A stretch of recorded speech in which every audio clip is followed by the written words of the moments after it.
Hello and welcome. I am Julian Loomis. Today, the sun is shining. The neighbors are mowing their lawn. There was a vacuum cleaner turned on in the hallway about 5 minutes ago, and the fire alarm in my bedroom intermittently keeps beeping, which I think means I'm supposed to replace the batteries, but also, why is there a fire alarm in the bedroom and not over the kitchen? Regardless, I believe we have a great show for you today. My curiosity has been rolled, and to help me with that, today I get to chat with Matt from MimicsNMisfits. We dive in to the things he's really excited about, which right now are two new projects that we go into depth about, and some random tangents that are a lot of fun for us, and I hope you enjoyed it as well. At the end of the episode, I will come back around to introduce you to things that I did for the first time and have never done before that I was really excited about, but you might be able to figure some of them out because, fair warning, if the video being disjointed from the audio is something that really makes you angry when you watch things, close your eyes, because the video specifically of my mouth moving is a little off from the sounds that it is making. Things are tried, we're learning, but this is a great episode to have in another tab in your browser behind another thing. This is a listening episode, not a watching episode. But I'll go into detail about all the things I did for the first time at the end. So without further ado, let's roll the opening credits.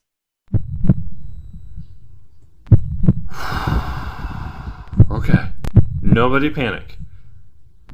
Nobody panic. Everything is under control. We totally have this in the bag. Oh boy, okay. Okay, here we go. Here we go. Ready? Rolling for curiosity.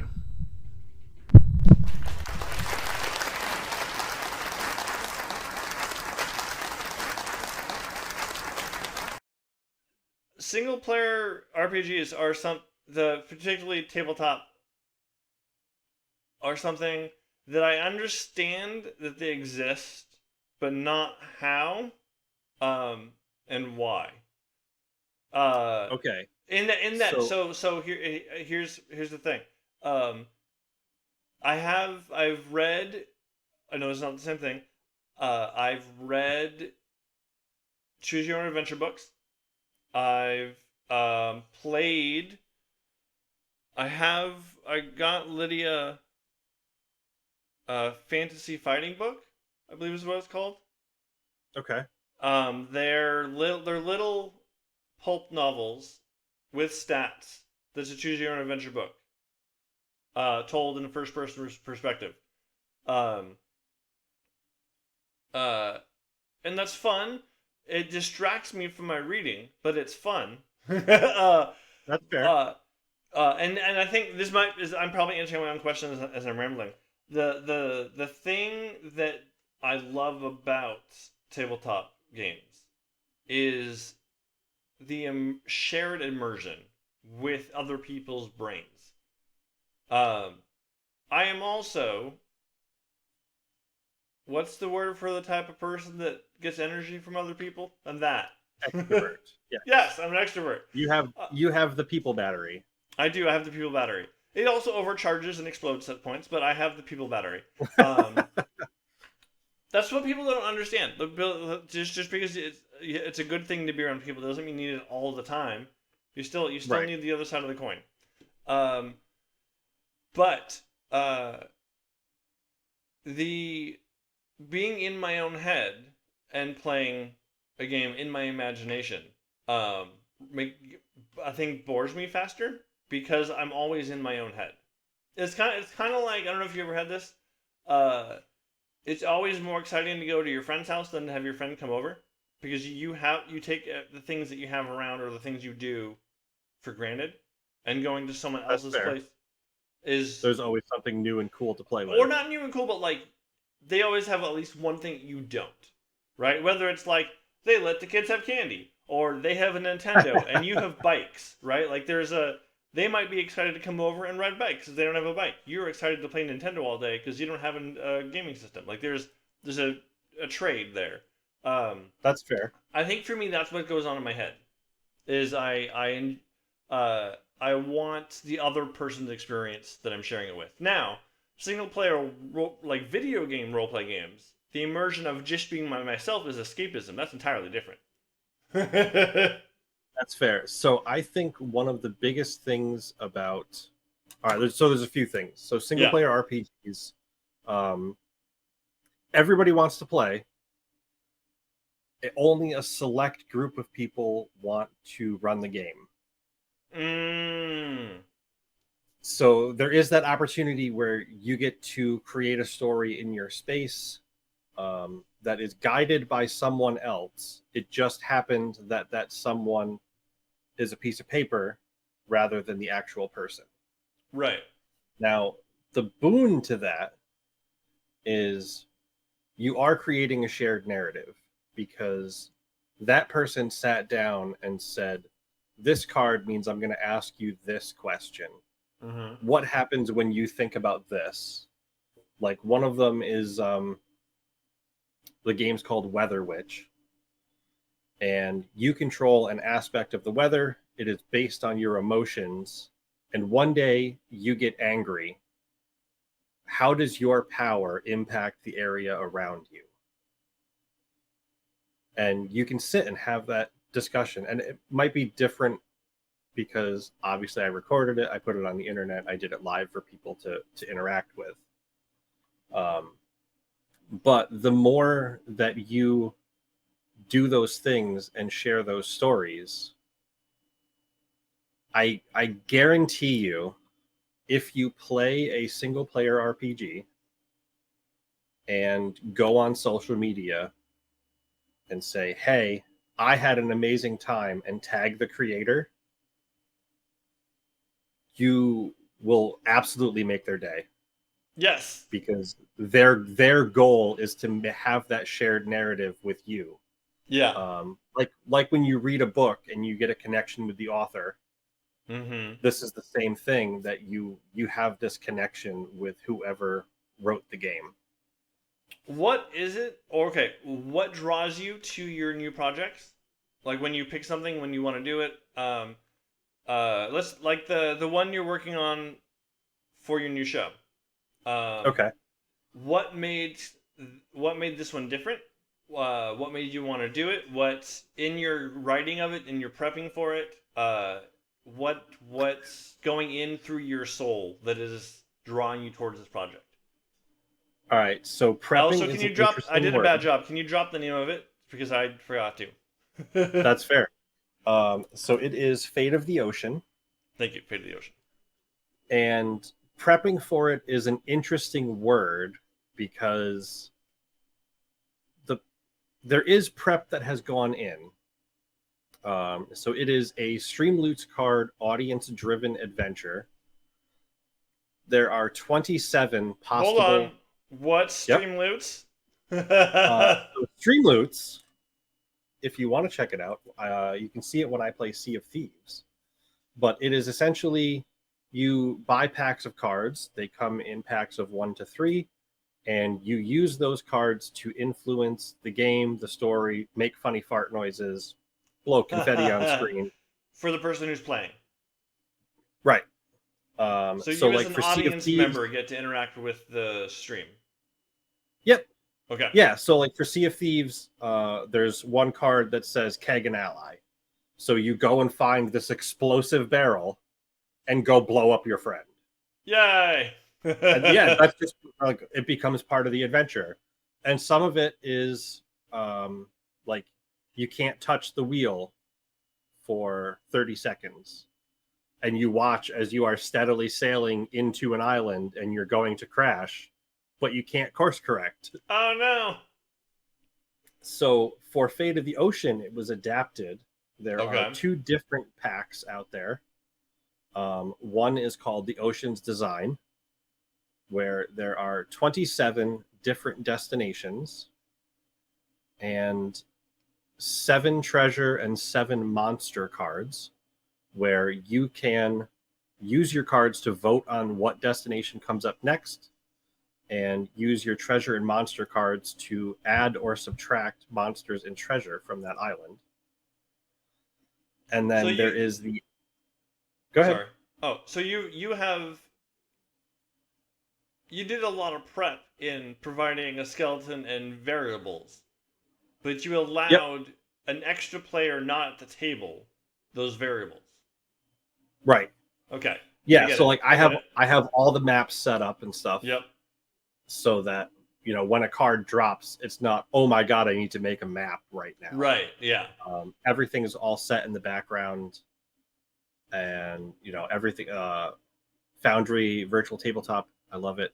Everything is drag and drop. Like, I can just drop monsters on the screen and you're done. Oh, cool. Yeah, so it makes it really easy. And then you do have that audience impact moment where they can say, you know, everything's going really well. What if on the next island, fuck you? So there's always those options. And then outside of choosing where they go and what shows up, while they are playing, there is a different pack of cards that lets you influence rolls. Like, you can give them fortune or misfortune. You can give monsters certain status effects. You can give monsters the elite status, which makes them stronger than they normally would be. Oh, wow. So what was it? Where did the desire to bring in the audience in such a manner come from? So I really liked Streamloots cards. We had a whole campaign based around them. And now that I have... What's that? Who's we? Like, well, was it your place or someone else's? Yeah, yeah. So it was my table.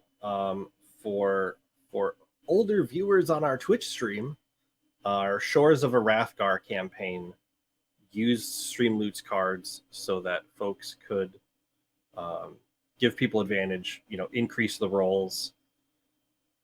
But we were doing it live. Like live. Like, as soon as someone rolled a dice, you could play cards to influence that dice. Okay. So there are some slight changes so that I have less of a headache. Ah. So at the top of each round, cards that have been played will take effect for the round. And then anything that plays once the action starts goes to the next round. Oh, that's exciting. Yeah, and I'm hoping, fingers crossed, hoping that will be much easier to pair out than, you know, somebody saying, oh, he just rolled a dice. Can I actually make that 2 higher? Because then we have to backtrack the narrative. Right. And there's, if you're live, I think YouTube has like a 20-second delay between the chat. So that kind of alleviates that problem. Right. So the other part of that is the last 2 games that I ran, Death's Lost and SRS Polaris, I wrote out a fully scripted module. Mm-hmm. So I knew from episode 1 to episode 6 what the party was going to encounter, what room they were going to go to, what order they were going to go in. And it feels bad. Like, it was a great adventure. It was a great adventure, but I don't want to tell you where you're going. Right. Because that is not collaborative. Right. And hands down, so I wrote out the adventure for SRS Polaris, and the crew arrived at the Polaris. They docked their spaceship, and then immediately went off the fucking rails. Like, they were supposed to go in the front door. Like, there's supposed to be lots of little introductions to things. Instead, one of them, the bridge that extended between the docking bay and their ship, broke. The character fell down. And instead of using their rope to pull the character back up, very easy to do, everybody jumped off and decided, we're going to go in the maintenance store that's down here, and immediately ran into one of the hardest monsters in the module. Oh no! And it worked, like, it worked out. They were able to get away. They couldn't defeat it. Right. But they got up and away and into a different area of the ship.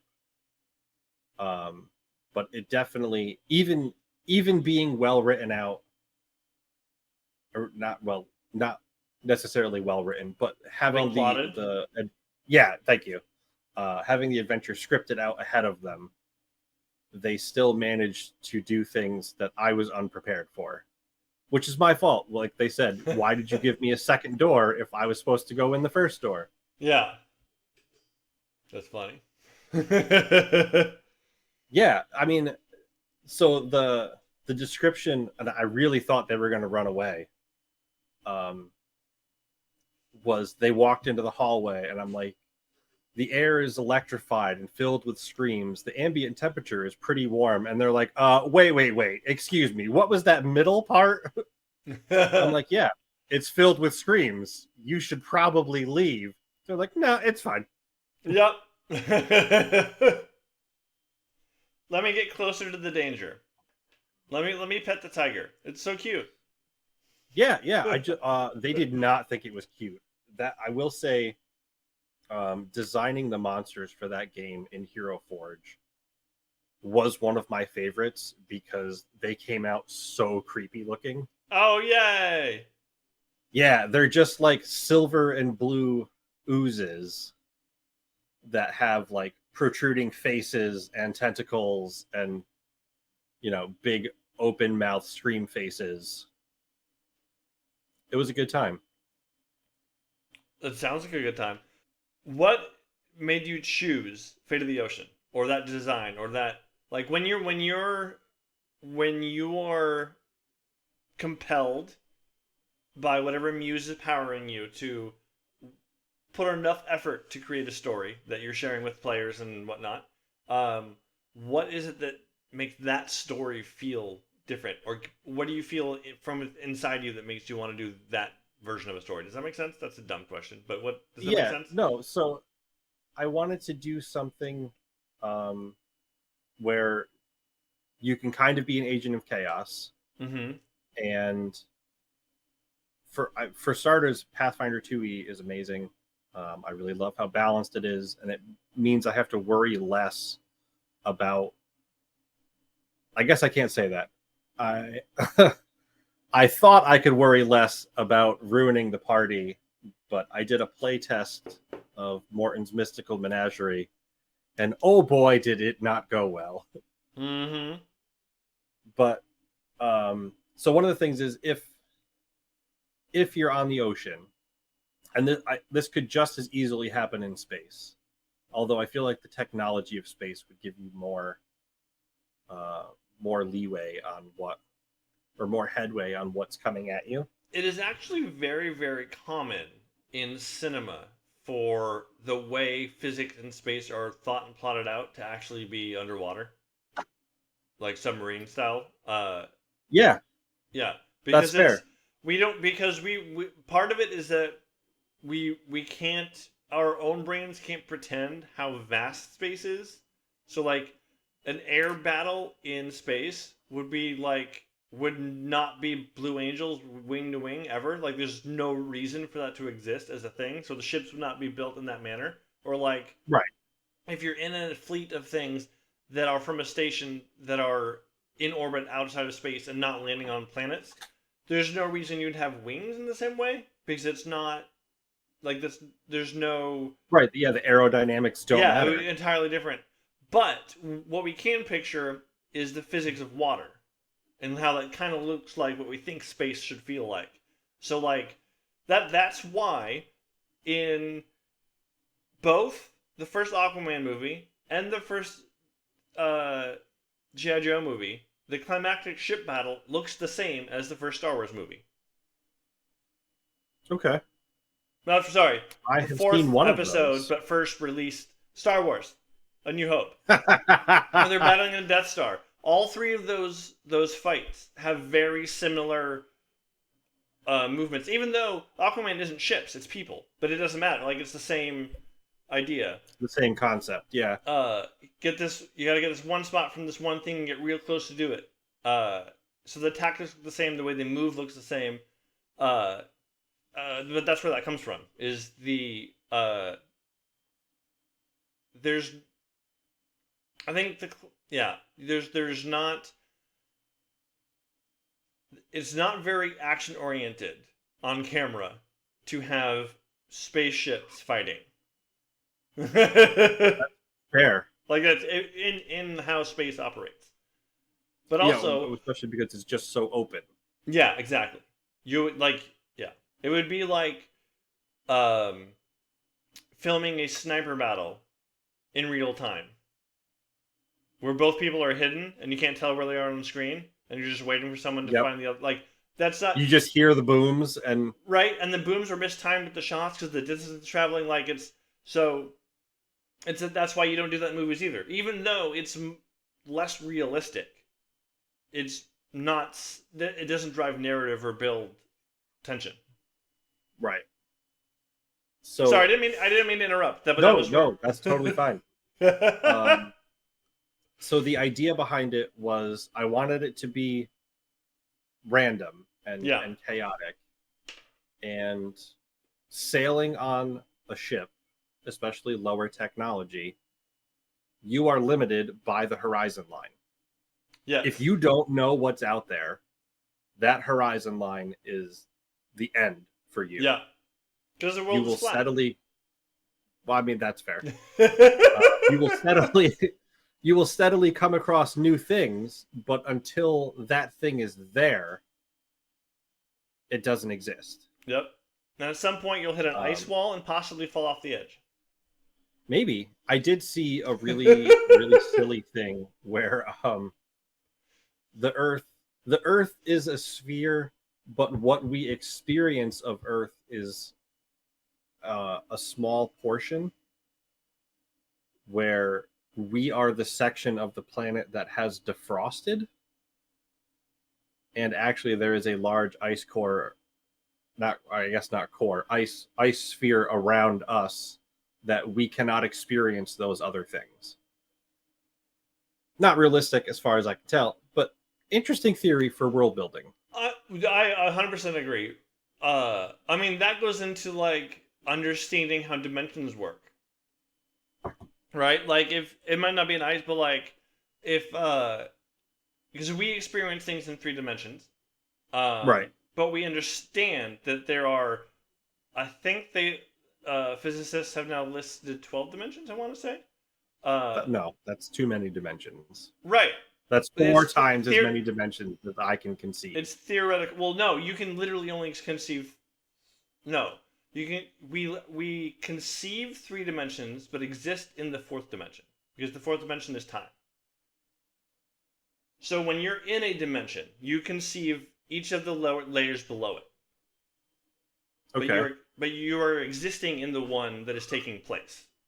So, like, we exist in time, but we see everything around us, pick up objects, experience things that are flat and can't interact with the world, and can see, like, a dot that never moves. Like, those are all, like, ideas of what the threshold goes. So, like, the 5th dimension, which I forget what it is, would be able to see time because it's experiencing what's the next level, and then so on and so forth. Freaky. So when you, so whether that is, like, our consciousness, so, like, if a bee exists in the 3rd dimension and only sees 2 dimensions, then it can't perceive us until we hit it, like a storm out of nowhere. Is that like they say dogs don't experience time? They have no concept of what time is. Right. So when you're gone, it could be 5 minutes, it could be 2 days. Yeah.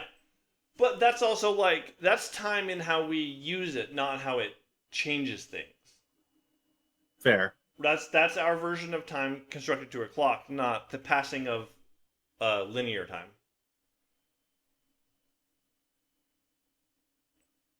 Interesting. Yeah. Anyway. I don't actually think the world is flat. I just want to throw that out there. For those who don't understand sarcasm, that's okay. No, that's totally fair. I will say, if you think the world is flat, please watch the YouTube video of the man trying to prove the world is flat. Just go watch it. It's like 10 minutes long, and he cries at the end. Oh no. It's fantastic. So this guy sets up an experiment where he's going to prove the Earth is flat, and sends his buddy. It was like they measured out whatever distance it should be for the curve, if there was a curve, and gave him a super powerful flashlight. And the difference in it was if he was standing and holding the flashlight above his head, and it was seen, the Earth was flat. If he had to get on this little stepladder thing they built, and then it was seen, the Earth is round. And you'll never guess which one it was. Which one was it? He started crying because he couldn't see it without his buddy being on the stepladder. Yeah! So in his attempts to prove that the Earth was flat, he inadvertently proved that the Earth was round. But he did properly science. Yeah, he properly utilized the scientific method, which is good to remember. He did. Because the scientific method I'm pretty is not sure right and wrong. It is testing a hypothesis to see what happens neutrally. I'm pretty sure that guy still believes the Earth is flat, though. That's fine, as long as he doesn't use that to murder the world. I don't care. As long as he ignores scientific evidence. Awesome. And that's fair. Yeah. But yeah, so the horizon line is kind of the end of their world, and especially because one of my players is the quote unquote captain of the ship, who may or may not have come by it under illicit means. Of course they did. They're pirates, right? Yeah. And also may have zero knowledge about how to sail said ship. Oh, fun. Yeah. Are they on the run? Like they stole it and are like just getting away fresh from stealing it? Or is it like time has passed? They are currently being followed by an unknown ship. I love it. I love it. It just shows up every so often. Yeah. So if you're in our Discord and reading the play-by post, which has regrettably stopped, but some familiar characters. Time to catch up. Yeah. Some familiar characters may appear in Fate of the Ocean. Awesome. As NPCs. Love it. What is it that pushed you to have these ideas come together? So I started keeping track of them after one of our monthly chats with you and Lydia, where you were posting. For those who don't know, Lydia's my wife. She's awesome and the best. So you started posting pictures of your tracking boards of like what you project boards on, what was so I put one up. Mine died. It hasn't been updated in 3 months, and half of it's written upside down. That's fair. Like I have this month clean and reorganized desk.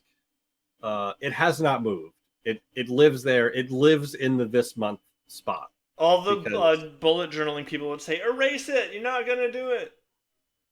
Nope, but I do. So every month I do it, but I know if I move it to all done, I'm not going to put it back.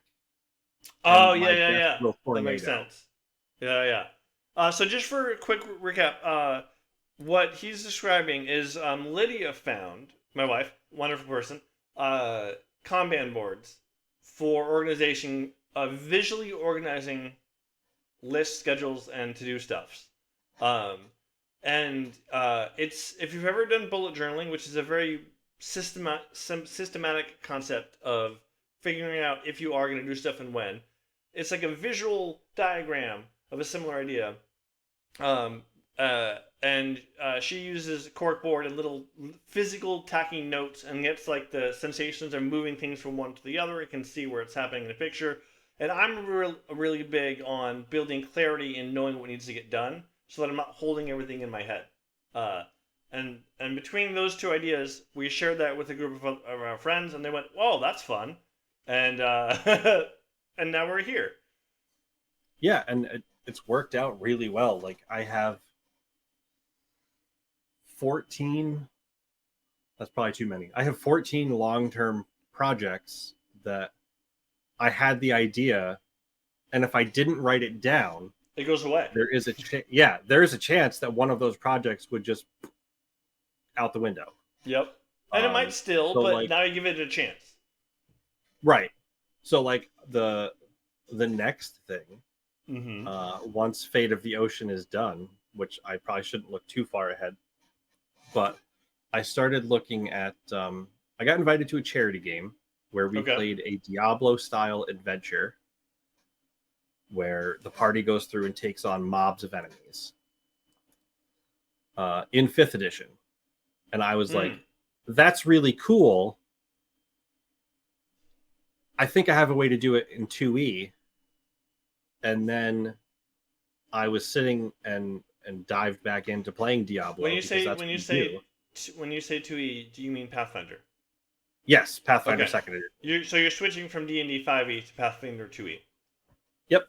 For people that don't know the jargon, just in case. That's fair. That's fair. So after playing that charity game, I was sitting down and playing Diablo, the video game. Yeah!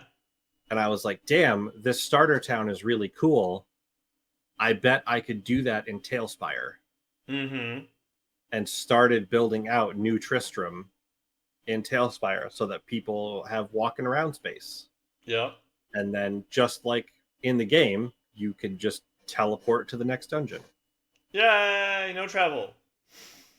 Oh, it's such a mess to travel. Have you seen? This is only semi-related. Have you seen the D&D movie? Yes, absolutely. I need to buy it. Okay, I'm a fan of it. List. So did you know? First of all, that each of the characters in the movie had character sheets made. Yes. Okay. I have them on my computer somewhere. I love it. You also, when you watch the combat scenes, it cuts every 6 seconds. Really? Yeah. And if you watch in those 6 seconds, like the barbarian hits twice before it cuts. I'm going to write that down. They put all this down in the storyboard before they shot anything. Which I always feel like there's a crop of producers and TV writers right now that grew up storytelling through Dungeons and Dragons, and you can tell in how the story prompts are kind of like built. Also, like there was a whole like basic cable TV golden era where everything was like found family and adventures and like bad guys being good guys and that kind of stuff. To me, that whole era is people that grew up collaboratively storytelling, going on adventures, having chaos, being funny but serious at the same time. Like this is a thing that you learn from playing role-playing games. But so their whole pre-visualization of the movie took the mechanics they could bring to screen, and the thing they removed was long-form travel. And the reason they removed the long-form travel from the movie was because it didn't make sense in a visual medium. They were already going to have flashbacks and montages, so to have another montage of just walking didn't make sense. And this is not Lord of the Rings. That's not the point of the story. The walk isn't the walk isn't the adventure. Right. But now in a role-playing game, that's where the best character moments come from. Is when the DMs goes on pause and you're sitting around the campfire learning about each other. Like that's where your character roots come from. Oh, those are my favorite. Right, There's but there's if you nothing put that, more satisfying. yeah. So than they took those moments and put them in the dialogue or in the moments in the town rather than separating it. And a lot of people got mad because how it made the movie seem like everything happened in like 3 days, when in fact the movie was the length of a campaign. Like it was like right. a year or two of like travel and stuff. Like it was a long time. Well, even still, some campaigns, like a year or two of playing. So Shores of Arathgar, for example, Yeah. we had a year and a half of playing that game, and In real in-game world time. time, Yeah. right, real world time, year and a half. In-game time, was like a month and a few days. Right, and how That much of that all of month and a these few things happened. Right, and how much in that month and a few days was hopping on a ship that took you across the ocean or traveling across the mountains for a week, right? Like, and jumping it. Yeah. Like so they basically removed that part of it, which you could put that in if it was a series, but it wasn't a series. It was a movie. So anyway, Right. so that's what it made me think of. You made me think of so all the timing sequences, the way they were shot, all of it was built with the rules being utilized cinematically. Yeah, I just put that in my cart, so we're gonna look for it today. In general, what's piquing your curiosity like right now? What is the forefront thing on your mind? At the time of release, this will be the day after the convention, and everything will be done and calm and wonderful. Yeah. So now you have to pretend to be someone who's not nervous. Yes. So at the time of recording, it is a week before the convention. Yes. I am going to be at Fandom Fest in Schenectady Saturday night, running a 4-hour Pathfinder adventure. And interesting but boring has been all of the legal back and forth to make sure that I am in compliance with all of the art that I'm using, all of the terms that I'm using, so that when the game is over, I can put it on the internet and be like, hey, $5, have an adventure. Okay. Ooh, so you're putting it all together for the con, but then, or for the convention, and then having it separately as your own thing. Yep. Yeah. That's so really this cool. will be a 4-hour adventure at the convention. So we had some friends over Thursday night, and we started doing a playthrough of the game for the con because I wanted to see, like, we only had 2 hours. The convention's going to be 4 hours. And I wanted to see what questions my friends would ask, things that I had not thought of to put in the guide. And if they could reach the halfway point in the 2 hours that we played. The answer was a hard no. They made it 2 rooms into the dungeon out of 20 rooms in the dungeon. Oh. And they made it to the first combat out of 6. And part of that is everybody was new to Pathfinder 2e except one player. And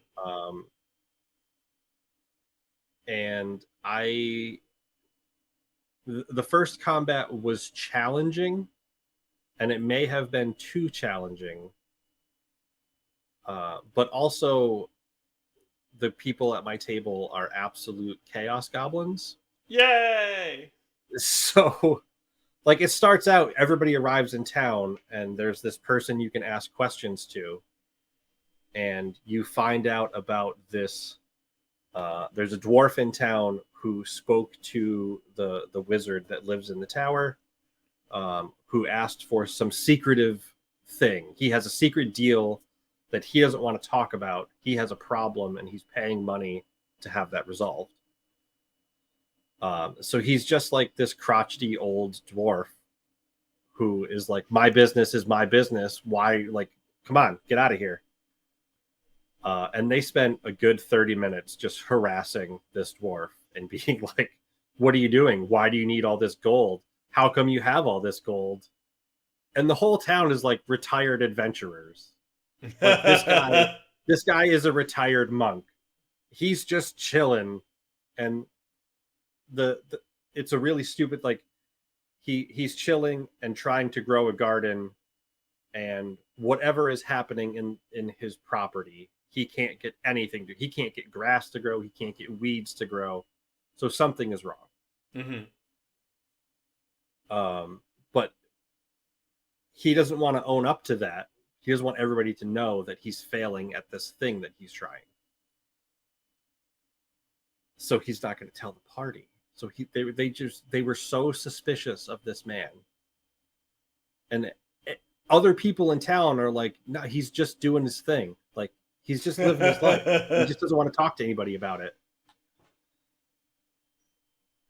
So we'll see how this goes. I'm going to attempt to run it again and hopefully get further. Can people still find it now? Or is it a limited release? So it'll be available on my itch page. Okay. And I can send you a link for that. We have awesome. A few other things out there. Like there is an ancestry for D&D 5e, the Raccoon. It's raccoon people that are magically enhanced. Love it. And I think we have a couple free adventures out there too. I'm pretty sure SRS Polaris is out there as a free adventure, along with a link to the Tailspire maps so that you can also play it in 3D, because that's how it was intended to be played. That's so well thought out. That's something that I've been really impressed with. For those of you that don't know, Matt, I think I mentioned this in the intro, is from MimicsNMisfits. And the thing that he does that makes me, one, inspired to keep going, and two, helps me stay fresh and learning, is he has built a really strong process of creation with just being him. And I don't mean just being him being as a bad, like, good or bad thing. I just mean like I think you've done a really good job paring down your focuses and finding a way to allow your creativity to shine through and work on new things without the, like, push of, like, I need something every day right now. I'm not saying you don't feel that. It looks like... Oh, yeah. Like, it looks like, from the outside looking in, that... Because you mentioned the paralysis. Yep. That was his last show, by the way. You can find it on YouTube. Yeah, all the episodes are actually up now. I finally finished up. You have a brilliant mix of creating stuff to perform and play with your friends and have on screen, and you also have from that sharing the stories you've been telling, the way you've told them with other people, and I think that's really cool. Yeah, and it's definitely been a learning curve. Like, I remember when I started streaming, I was like, oh my God, I need to do a new thing every day, every other day. I need to have like 5 hours of content every other day. And every week, and you gotta be live no matter what. Yep. And then a month in, I'm like, holy crap, I just want to take several naps. So now we do it once a week. When the vibe is right. Like, we canceled this past week, because we made ribs, and I wanted to sit and eat ribs with friends and not do things. You know what? That's important to be able to do as well.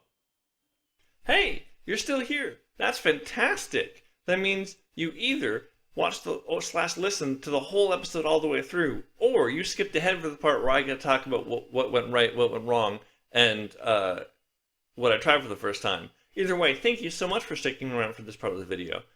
Big thank you and shout out to Matt from MimicsNMisfits. We had a fantastic time hanging out and chatting. if you're interested in anything that we talked about in his curiosity and creationness, that is linked in the description. Fate of the Ocean, the new show, is linked below. His itch.io page for where he has his the games and stuff he publishes for other people to be able to play from his adventures is also linked down below. So if you're curious about more of him or want to watch more of his stuff, please, by all means, click on those links, check them out, subscribe to his channel. It's absolutely worth it. All right, now to my experience. This is why we're here right now for the end. So you may have noticed I mentioned this as a warning because more than a content warning, I think this is more of like a broad PSA, public service announcement, of warning you up front. I'm aware that the video of my talking was not synced well with the sound. I don't even know if I had any of them kept in, any of the claps kept in, but every time I went to clap to see, for saving a point of syncing sound and video, it was off. But it wasn't off in the editor, it was off in the video chat, like from the very beginning. And here's why. We had a background. I mean, it was a magic background. It was very great. We were in the ocean and magically breathing water. It was a great time. But for some reason, only on my box, I'm guessing the size of the file that we had behind our stuff, maybe because I was hosting the chat, dragged down the frame rate of the video, so that there was space in between what I was saying in my lips. It wasn't like falling behind, like it was having a hard time keeping up. It was just like every time I would move, it'd be a little disjointed within what I was saying. And for a show that was just two heads talking, that's the most annoying thing you can have visually. So I do apologize for that. But those are things I hadn't tried before. So we're going to be working on, if we're having fun backgrounds, what can we do to make it not ruin the video chat itself? We're going to look at other ways of putting in video backgrounds that maybe we don't do in the video chat, but maybe we do it in post-production. That could be fun. You may have also noticed, if you are still trying to look at the video, because that is how you prefer to take in this type of thing, which is why we have captions for like keeping up with the dialogue for those who don't have trouble with audio. There are captions in the little speech bubble. And if you were trying to read along, you may have noticed that like every 5 to 30 minutes or so, maybe more than that, ever so often, you would notice that the text in the bubble had nothing to do with what was actually being said. And that is because I edited this episode in post-production, because this is not a live broadcast. So we filtered our probably hour and 15 conversation and I tried to fit it into 4 to 5 minutes. So every time there was a cut and an edit, even if the video was perfectly synced to the sound of my lips, the text in the caption box was also going to be a little disjointed because it was live captured, and you end up with a little bit of what was actually said in the clip before being cut out or moved around. So if you're trying to follow along in the captions and ever so often you're like, this has nothing to do with what was just said, what is this gibberish? I am sorry. You got a sneak peek into some of the scenes that didn't make the cut, but that is what was happening there. So we got to work on that. Obviously, that is if we're trying to make sure that you can follow along through the captions have to make sense. So I'll work on that as well. The biggest reason that those captions were so disjointed was something that I'm really excited about. Is not only did I edit the episode, in terms of like trimming down, I completely moved around and cut and spliced and rejiggered the order in which our conversations and stories took place within the episode, based on creating the strongest narrative arc and energy beats for you to follow along with. This, which basically means the conversation that we had in order that we had it is not what you're listening to. You're listening to, and I was fortunate that there were a number of points in which either I asked questions or there was a pause in conversation, and a new topic or story came out of that from that pause. And because of that, there were distinct moments in time in which we were covering a specific line of thought or stories were being shared.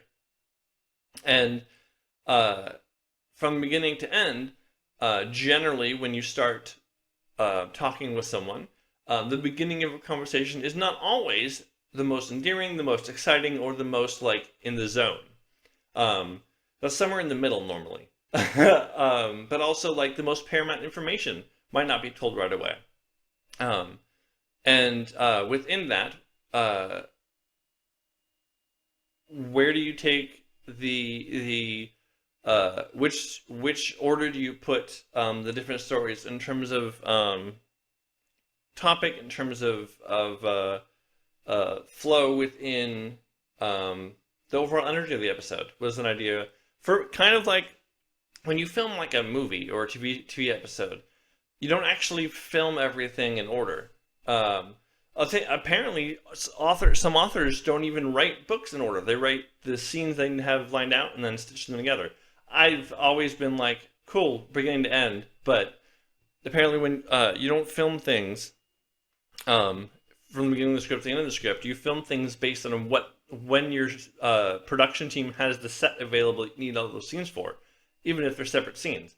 And I kind of wanted to look at it from that angle, as in like, I got all the dialogue and stories I needed, but which way can I put it together for it to have the most bang for its buck in terms of enjoyment? Now, if you didn't enjoy anything we had to say today, it doesn't matter what order I put stuff in. But if the stories are enjoyed, or if there's different parts of the stories that you may enjoy, my goal was to put stuff in an order in which you were getting the right energy at the right time. That was a really fun I didn't know I was going to do that. In the middle of editing is when I realized that, oh, if I put this story here, this part of the story here, it makes more sense as a story, but also I think the energy for the listening is better. I could be wrong. Please let me know in the comments. You will never know what it was actually recorded as. Only Matt and I will know. So Matt, if you're looking over this, let me know in the comments what you think.